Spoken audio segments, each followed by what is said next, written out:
Очень благодарен организаторам «Зимней Ибицы» за то, что предоставили вот такой подарок для фигуристов нашей спортивной школы, для фигуристов лучших вообще Республики Коми, за тропу сказок. Очень интересно было и для детей, и даже для взрослых, и познавательно. На ватрушках повеселились, прикольно. Ну и чаепитие, подарки, конечно, это всегда приносит радость детям, независимо от того, спортсмены они или нет. А нет ли напряжения у детей, Николай? Напряжения, волнения перед выступлением 9 января? Нет, все готовы выступать.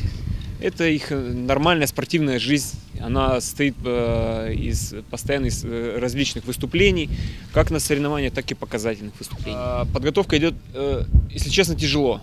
Почему? Потому что не позволяют погодные условия для наших, так скажем, скоростных качеств.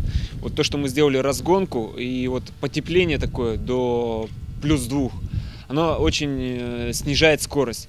Поэтому мы предварительно думали, что у нас будет две дисциплины, это Big Air и Джибинг.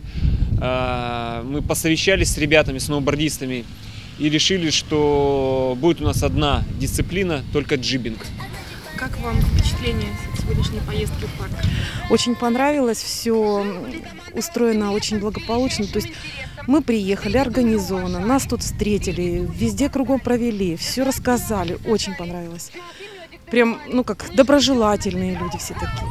Мы, дети, смотрю, аж прям радехоньки, все улыбаются, смеются, настроение очень поднимется. Как ожидания перед 9 января? Детишкам придется выступать наравне с именитыми фигуристами? Это да, конечно, немножко нервничают, переживают. А как, а что? Мы готовили, выступали на Кубке Федерации сейчас, в декабре.